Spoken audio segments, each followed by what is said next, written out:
I'd just like to thank Dave for bringing my bike back to me. Carl, they call it. What are you going to do about it, huh? In the condition it's in. What are you going to do? Tell me chase me? Go give it. That's fine. It's Cripple Wars. There goes one.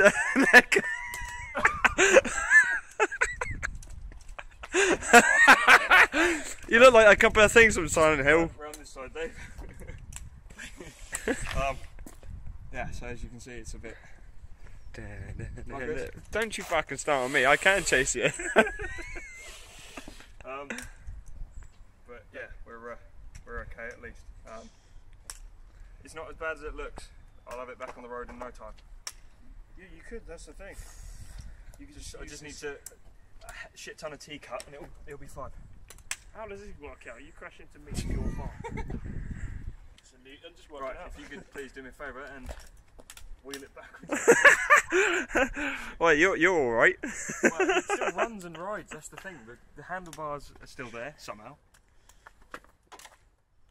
The steering damper's probably dead. What are you trying to do, Aaron? Is the steering damper use the things to climb up? It's underneath the rest of it. It is really strange how it's still. The steering damper's probably fucked. Oh, is yours clutch in as well? Yeah. I don't know how it still runs. Your speedo don't work. Your web counter. Yeah. Wait, what's that? Is that your GoPro thing? Yeah. Oh, sweet. Oh, that's still got a signal. Yeah, that's cool. That's fine. Shall we? Don't close the door. For the love of fuck's sake, don't close the door. I'm stuck out here. Typical Carl arguing with the paper boy. You've turned into your granddad. Can't move and arguing with everyone. Put my phone down and stop prodding it. Just cheers, dude. Say hello to my little friend. just put it down and wheel my bike back into its rightful place. Yes, sir. Well, I'm one bike down. I got one bike to go. So I've been asked to cover a couple of details about the crash. It was the 19th of January. It was a Sunday. It was a glorious Sunday, might I add. The weather was unbelievable considering it's January. You'd think it's the UK, it's going to be cold. It wasn't. It was like 10 degrees. Friggin' awesome out. The ground was a little bit wet in the beginning, but it dried out very soon, and it was just really nice. There's loads of traction everywhere, especially if you have sports tyres. Like, it's really reasonably easy to warm them up. So running Diablo Rosso courses is just fantastic on days like that. Not a cloud in the sky for the most part. So obviously me and a bunch of others decided to do what any self-respecting motorcyclist would do and go out for a little spin. Said little spin turned into a horrible nightmare, but either way. I'll be the first to put my hand up and admit it was entirely my fault. It really was. I fucked up. That's all it is. I've just fucked up. Here in the UK, us motorcyclists, where we drive on the left, our throttle hand, of course, would be the hand that we go as someone else goes past. So we can't do that, really, if we plan on actually driving or riding. So quite often you'll just notice it in any video from the UK that we just kind of, give them a little nod to acknowledge the spirit of motorcycling, as we do. We're a close-knit community. All bikers care for other bikers, except for the whole snobbery between different brands, i.e. you never really see anyone on a Harley Davidson nodding at me because I'm a super sports rider and they don't like super sports riders. I'm not even sure why, but anyway, this is completely off topic. So I've set the scene. Basically, we had a really good ride up to that point. We were out for about 2.5 hours, and then we left Lumi's, and literally from leaving Lumi's, it took just under 5 minutes to have the incident. We were out for that little time. On that section of the ride, we were out for that little time. So I've got, just prior to that, I happened to buy 2 new cameras. The first being the wonderful Drift Ghost HD, which is a fantastic piece of kit. Bought that just to use for vlogging, because it's easier to use than the AS15 that I was already using. I also bought the GoPro Hero 3 Plus with the chest mount, and this is the Sony AS15 that I was using prior to that for all my videos anyway, which I now use as a secondary camera for pretty much everything. So I had that camera on my tank, the drift was on my head, you can see it in the beginning of the two longer videos, and the GoPro was, my intention for that was to use the chest mount and, you know, push that around all the other riders that were in the group, because, you know, what's the point in having 3 cameras on one bike when you're not on a racetrack? And I'll come back to that in a minute. But the you know, so Ollie had the GoPro on his chest up until Loomies, and then Aaron was going to have it from Loomies to wherever he went, and then James was going to have it, and then Owen, and then whoever else, you know. So it wasn't, the idea was so that we could see their riding as well. There's just an extra feature in my vlogs, and also I could also feature in it as a third person, because it's, you know I don't get to feature in my own vlogs because it's my vlogs. You're stuck there all the time. We weren't being very sensible, I'm not going to lie. The whole group is partly responsible for that. The leader is supposed to set the pace, and when the pace is fairly quick, the people at the back playing catch up, especially me because I had a pillion, it's not always as easy to tell exactly what's coming up in front of you, and it's just, you know, it's a whole lot more dangerous, especially if you are travelling at higher speeds. Honestly, I actually don't remember how fast I was going at any one point. All of the details have been battered out of my head, despite the fact that my head didn't actually get touched. But you know what it's like. If you've been in an accident, the details just leave you behind. You don't know what's who's right, left, whatever. So, you know, everyone is partly responsible in a group of making sure that the group is safe and that you don't leave anyone behind, and especially if you don't know where you're going, like the road that we went on, if we'd have gone left or right up the A272 towards Petersfield or Winchester, I would have known exactly where I'm going, where all the side roads are, because I know that road. I know it. I love it. It's great. That particular section of the A32, we never touch it, and now we know it's a very high-speed corner, not a high-speed road, and that's fantastic. But I didn't know the road. I didn't know there was a junction coming up. I didn't know the possibility of cars turning off was going to be that sudden. It wouldn't have been as sudden if we weren't, you know, screwing around, of course. But either way, it could have been a different situation if we were being more mindful of what we were doing, and that's as a whole. That's not just me. And now we'll come to the actual incident. I'm just going to play the incident itself. Just this about 30 seconds before the actual incident. A little bit more maybe. So basically, the order was Ollie, Owen, Aaron, James, and then me. Two CBR 600Fs at the front, followed by an SV650, a ZX-7R, and my GSXR600. And basically, what happens is Aaron is now coming up to the junction. You'll see him in the second start, sort of trying to stretch out his left leg and things. You know, we're not exactly being very savoury about anything, but I've just adjusted my visor. Here we go, Aaron's stretching now, and then he realises, oh crap, they're stopping. Car goes past him, bike goes past him, I acknowledge that bike. Oh shit, I'm braking. Too late. So, it's that quick, and that's how quickly it can go wrong, and it's just reversing for you. So you can see it again. And it really is that quick. It's unbelievable, and I'm not an idiot. I know how to swerve and things, but Aaron's riding, as you can see. Bike goes past him, and I've just nodded that bike. And now in slow-mo, I've whacked the anchors on really hard right now, and I'm trying to swerve to the right at the same time. But I'm just too close and going too quickly. I managed to shave off quite a lot of the speed.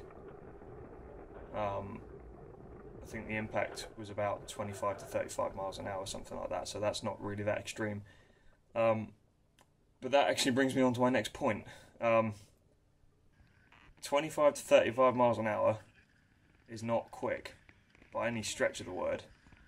And I have ended up with a broken hand, which is just below the ring finger, at the base of the hand, right at the bottom.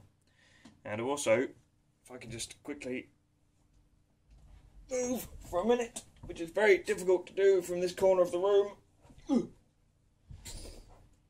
Also broken my ankle and my foot. So my ankle is cracked, and someone's drawn a penis on my foot, which is awesome, as always, because that's what friends are for. Andy, yeah. So and literally I can't actually remember the name of the bone that the joint in your ankle, or just below your ankle, that allows your foot to move from left to right. That's the one that I've managed to dislocate at the seam, and they then put me on ketamine in the hospital to put that back in place. That was a fun day. There's a lot of things that suck about this. For one thing, I can't shower. I can't freaking get these wet. That really sucks. So every day's like Christmas. It's like snowing all day long. It sucks ass, man. I'm a hygienic person. This is not good for me. I don't like it. Second thing being, of course, the only thing I have mobility in is my thumb, which is fan-freaking-tastic, because I just bought a freaking PS4 that I can't play, and that sucks balls, because I can watch Netflix, but that's about it. Like, I've watched more episodes of Chuck than you can freaking imagine, but that's literally what I've got to do. I've got to sit on my ass and do absolutely bugger all for the next at least 2 weeks because of this. And I've also got in my room a freaking electric drum kit and like a home studio set up, which I can't use because I can't stand at it long enough, and I can't obviously sit and play with one hand because it just doesn't work. That's for other things. No, kidding, no. Fly. I had to fly. So, really, I mean, the reason why I put the message about I've learned my lesson, I mean, the lesson to be learned is that wherever you are, and whoever you are, you're not invincible, and public roads ain't not racetracks. That's a double negative. They're not racetracks. They're just not. They're public roads. Like, you have no idea if there's a semi around the corner. I know in some places of the world there are reasonably controlled environments on public roads, i.e. I see a lot of things on the Mulholland Highway in California. But that's only because everyone's there all day, every day. Like, that's the only reason why it's even remotely controlled, and regardless of how controlled the situation is on a motorbike, it's going to be dangerous. We know that. We acknowledge that when you even ever look at the thing, that it's going to be a dangerous thing to do. But that is effectively the biggest lesson. Unless you are an absolute professional, even if you're an absolute professional, just keep it to the track, guys. Keep it to the track. That's my lesson. I'm not gonna lie and say I'm gonna be a total saint on the road. No one's a saint on the road. Like, you don't buy a Porsche 911 to go and sit behind an old granny in a 60 zone in our country, doing 40 miles an hour when there's blatantly a huge space in front of her and loads of room to overtake. You're not going to sit behind her and be sensible in your Porsche 911 or your Ferrari or on your Yamaha R1. You don't buy them for that. You buy them to be able to go, bye, because that's what they're for. Have fun, but don't be stupid. And the other thing to remember is that I was wearing all the gear, every single little thing I've got. I had, I've forgotten what they're called now, force field back protector on, the rucksack style with the coccyx protector and everything. Full leather suit and thermals underneath, and windproofing, snowed and everything. Decent helmet. It's an Arrow Chaser V. Fantastic helmet, really comfortable, really protective as well, which I think is undamaged, but I need to get it checked. Proper motorcycle boots, proper gloves, Dainese gloves and boots, and the full one-piece Suzuki suit, similar to the one that the guy in the brand new GSX-R Crashed video is wearing. I'm beginning to think that suit is actually cursed, so maybe don't buy one in the future. So yeah, speaking of which, like I said, the helmet I think is pretty much untouched. I'm just gonna... One second. This sucked. I have to do this all freaking day long. I know I'm supposed to use my crutches, but this is just a lot easier and quicker. Oh. A rider scan survived, kind of. Someone throws it. If you look in the video of Aaron from the SV, someone throws it straight across. So the helmet is right here. Literally, the only thing that's wrong with it is there's a little tiny scuff. I'm going to fall over. There's a little tiny scuff on the visor there, which I believe may or may not be from headbutting Aaron, but I don't know, considering I headbutted him on this side, so you'd think it'd be like that. And there's a little scuff here. You know, it is slightly, very, very slightly scuffed, but I don't actually know if it impacted anything properly, so I'm seriously going to fall over. But yeah, and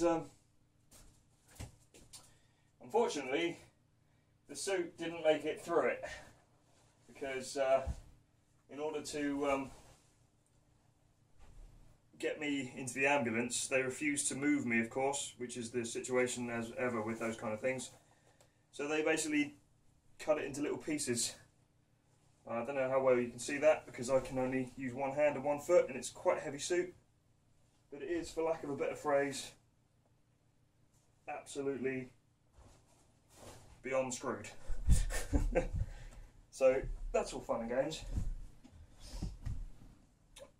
But the lesson is this: I've broken two very important limbs, especially as I'm a drummer.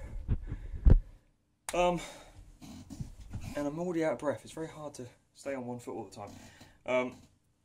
But I was wearing all the gear at a low speed. So if you think, you guys, I know some of you guys in the States like to ride without any gear on at all. That's fantastic, because your legal bounds don't make you do anything. But it's actually my belief now, especially, that here in the UK, we are legally required to wear a helmet. You have to wear a helmet, or else you'll be killed. Literally, the police will just walk past and go like that, because you're asking for it. But honestly, that's not enough. I think there should be a legal boundary now for all the gear. You have to wear all the gear. I once did a trip to Portsmouth from my house in Loxheath. I think it was the hottest day of the year we had in the UK last year, and I was wearing all the gear except for I was wearing a different Sonic t-shirt, and that was it, just a Sonic t-shirt. I had the gloves, the helmet, everything else, but I only had a t-shirt on the top. It was fantastic weather-wise, but the whole trip I was just going, this isn't a load of fun, because if I come off this, I'm not really going to get through it that well, and it's just not worth it. So that is pretty much the other lesson, is that if I was wearing the gear and I can still end up like this, what would have happened if I didn't? And the doctor actually told me that there's a very low chance I would still have my left foot if I wasn't wearing a proper motorcycle protective boot. So for the love of fuck's sake, wear the gear and wear it all year. Just don't risk it. You're not. There's only one of you. It's not gonna. It's just not worth it. Basically, there's nothing else I can say about it. 2 days after my accident, a guy killed his wife, and that guy's got to live with that. And it's because he was fucking about the same as we were. For what? Why? What's the reasoning? So just don't do it. Public roads, anywhere, wherever you are, public roads are not racetracks. Always wear the gear. And for the love of Christ's sake, just be mindful and don't be oblivious and ignorant, because that's that one mistake. I cocked up by nodding at the motorcyclist. I've taken my eyes off the road to acknowledge him coming. The exact second that he passes Aaron is braking, and that's the moment that I must have taken my eyes off the road and saw the motorcyclist, waited until he gets a little bit closer, nodded, watched him pass, and then looked back forward, and then it's registered that they're actually a lot closer and I'm still travelling the same speed. I've probably covered 150 foot of braking distance by that point. That's way too far. That's way too far. So, it's just not, it's not funny. It's not a laughing matter. And this is getting very uncomfortable now. So I'm going to leave it here because I need to move. But yeah, and I think the last thing that sucks really is that I have the longest beard in recorded history for me. I don't like beards, and I just can't be bothered to stand on one foot for an hour and get rid of it. Do you know what I mean? It's not good. It's not good, guys. So, like I said, be safe, and just don't risk it. And I know most people are going to say this, see this and go, oh well, I've been riding for years and blah blah blah. Doesn't matter. You're still not invincible. You have no idea if a deer's going to run out. If a deer runs out, I'm going to wrap it up because It's going to get very boring and I'm going to go around in circles, and we don't like doing that. So, have a nice whatever it is when you watch this. So yeah, just ride safe, guys, and take care. See you next time.